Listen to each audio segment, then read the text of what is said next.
So you're thinking about throwing down some cash on a baitcaster in the hopes that it'll improve your chances of hooking up with a lunker. Well, there's some things you should know before you do. So stick around and let's talk about it. Be right back.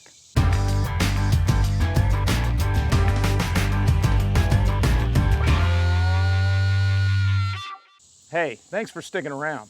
This is Gen 10-9, where we give common sense advice for everyday hunting and fishing situations for your average sportsman. And today we're talking about things you should know before you buy a baitcaster. So with that out of the way, let's get started. So to begin with, a few preliminaries should be addressed. First, this is not a which is better video. In other words, this video is not about whether a spinning reel is a better fishing tool than a baitcaster. That's not the purpose of this video. And second, this is not an entertainment video. In other words, I'm not going to be cutting away to a bunch of B-roll showing me catching lunkers simply because I used a baitcaster. That's not the purpose of this video either. Instead, this video explains some of the things you should expect while you're learning how to use a baitcaster, as well as providing some recommendations so that you can get better quicker and enjoy your fishing experience. So with that in mind, here we go. So one of the first things you need to keep in mind is that baitcasters are really designed for your heavier lures. So if you're throwing 3/8 jigs or lighter, and maybe you're throwing spinner baits like rooster tails and meps, and if you're bobber fishing, and maybe you're used to using a 5.5 or 6 foot rod, then baitcasters are not really designed with that kind of fishing experience in mind. They really shine with the heavier lures. So can you fish with a baitcaster doing those things? Well, sure you can. I'm not saying you can't fish with a baitcaster. It's just that you really won't notice an appreciable difference in your fishing experience by using lighter lures, because that's not really what baitcasters are designed for. So you need to keep that in mind.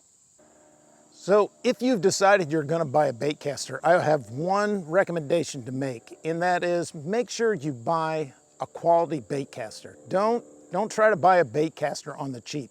And by quality, I mean make sure you buy a baitcaster that has all the adjustments on the exterior of the reel. When I bought a baitcaster, I bought a Daiwa Tatula, and it has the fine adjustments on this knob right here. I don't know if you can see it, but there's a red knob.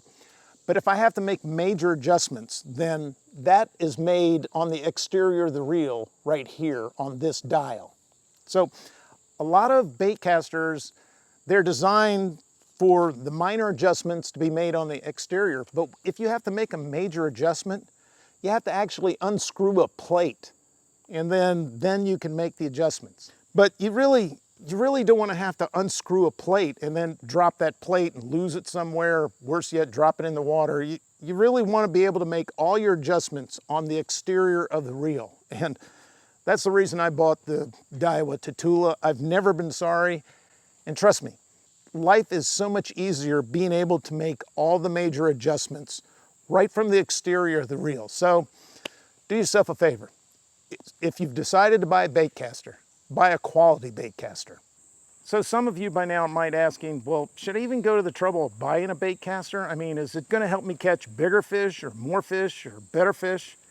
Well, the answer to that is very possibly maybe. And it won't be because of the reel. It'll be because of the rod design. So here's one of my spinning rods and reels. And so when you do a hook set on a spinning rod, more of your back of your hand is facing up. And this is the hook set motion. And, it's sufficient, it's good. But when you buy a baitcaster, you also got to buy a different rod. And holding the rod tilts your wrist maybe 5 or 10 degrees. But that 5 or 10 degrees is a stronger hook set motion.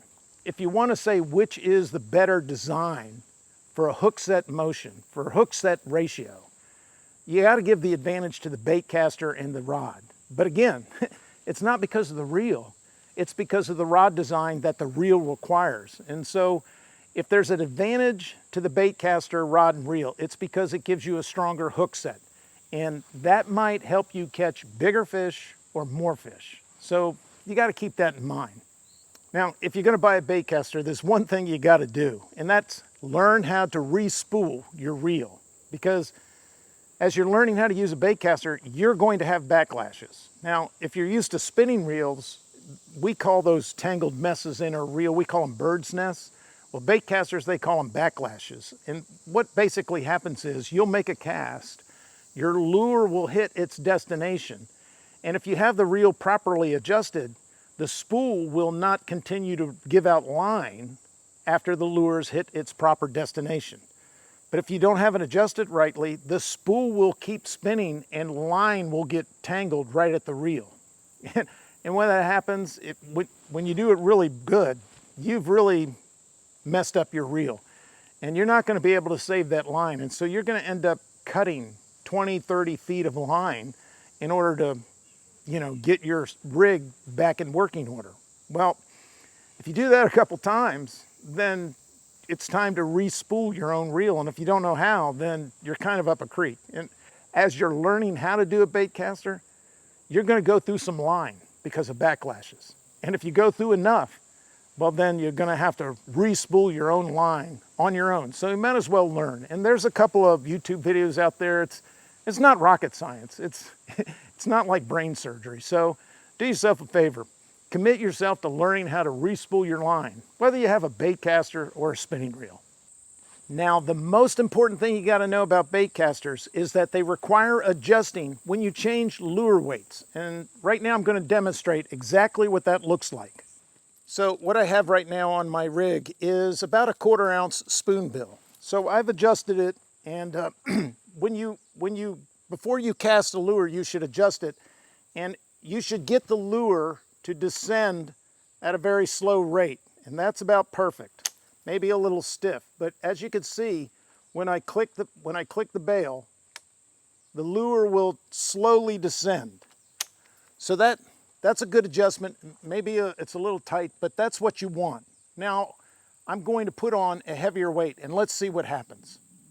So now I've increased my lure weight. This is a 1/2 ounce lipless crankbait by Strike King. So let's watch what happens.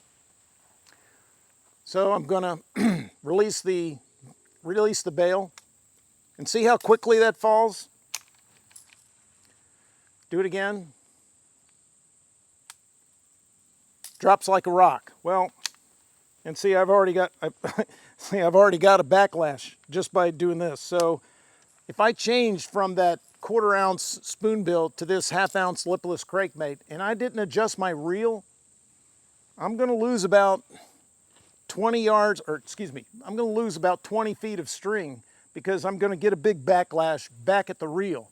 And we'll talk about why that's really a big problem in a few minutes. But you just have to know, when you go to a baitcaster, if you change lure weights dramatically, sometimes even just slightly, you really have to be dialing in the adjustments on your baitcaster to avoid backlashes. So that's something you just have to keep in mind when you go to a baitcaster. So maybe you've already bought a baitcaster, or you've already pretty much decided to buy one. Well, I have one piece of advice for you. When you spool your reel, go ahead and put the heaviest pound test that it's rated for. So if you buy a baitcaster and it's rated for 8 to 12 pound test, go ahead and go with the 12-pound test. I'm not recommending that because it'll give you a better chance of catching a bigger fish. I'm recommending it because it might save you a couple of lures, and later on I'll explain why this is important. But just one piece of advice: when you buy your baitcaster, go ahead and spool it with the heaviest test that it's rated for. So when you buy your first baitcaster, realize that you got to practice before you play. Don't think that you're going to get a new reel and a new rod and spool that baby up and run right out and start catching fish. If you do that, then you're setting yourself up for a lot of failure and frustration. So just practice. Spend a day or two practicing, and what I like to do is I put ice cream tubs out in my backyard and I cast to these different tubs trying to get my lure right in the tub. And when you do this, make sure that you focus on your backhand more than your forehand cast. For every one forehand cast, do 3 or 4 backhand casts, because your backhand cast is where you're going to get your crazy Ivan casts. That's when you You intend the lure to go one spot and all of a sudden it's gone an entirely different location. And then also make sure that you try to be cautious not to cast beyond your target. If anything, get in the habit of either hitting your target or landing right in front of your target, because in your overcast, that's when you start putting your lure into some tree branches or some tree stumps, and that's when you start to get problems losing your lure. So make sure you either hit your target or hit just before your target. Now, one of the real advantages a baitcaster has over a spinning reel is when you have a crazy Ivan cast. You know, it's one of those times when you cast your lure and all of a sudden you realize in the middle of the cast, that lure is going to a different place than you expected. Well, you can actually freeze your cast in the middle of the cast with a baitcaster because of where your thumb is at. So here is the bail set, and your thumb is right here. Well, when you get a lousy cast or, you know, a wild cast, you just put your thumb on the reel.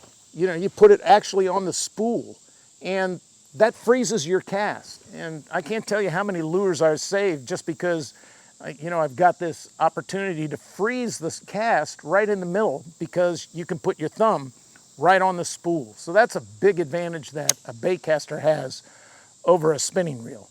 So I've been kind of dancing around the subject, so I'm going to handle it head on. You have to be wary of the backlash.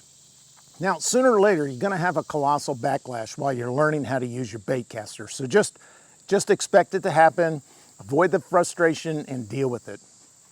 But one of the things you may not realize is when you have a backlash, sometimes or a lot of times that backlash will actually damage the line integrity of your line and your reel. And so you'll be fishing a half hour later and you'll go to make a cast and you'll get 20 feet out, and then all of a sudden the line will snap back at your baitcaster. And you ask, well, how do I know that'll happen? Well, it's happened to me several times. Here's one time where it happened. Here's another time it happened, and I lost a lot of line with this one. And the same here, this is easily 25 feet of line, maybe 30. Now, the first couple of times when it happened to me, I thought, man, I got a really lousy batch of line. And then so I respooled my reel, and it happened again.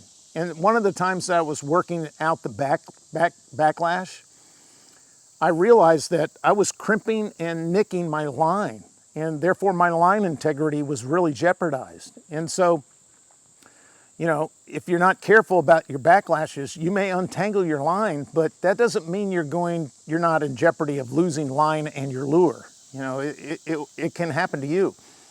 And so that's the primary reason why I suggest or recommend that you use the heaviest line you can while you're learning. And this is the primary reason why I use my bait casting rig as my topwater lure. I spool it with monofilament, not fluorocarbon, and I primarily use it for topwater fishing. And so if it ever happens to me again in the future, that way I can you know, easily get my lure because it's floating, and also retrieve the line. You know, if you use fluorocarbon with sinking lures, you're not going to get that stuff back.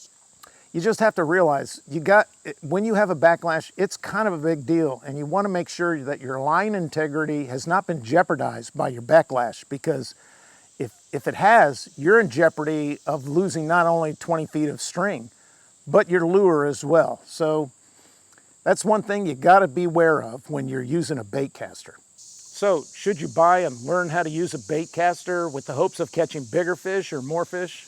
Well, I don't know if it'll help you catch more fish or bigger fish, but it will sure help you keep your man card.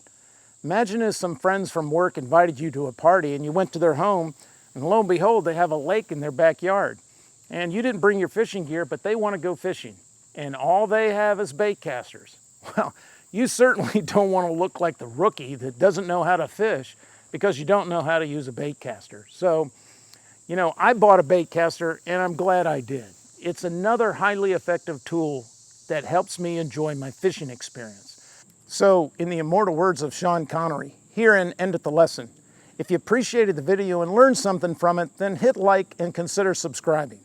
Hey, may the Lord put a lunker on the end of your line. Thanks for watching, and God bless.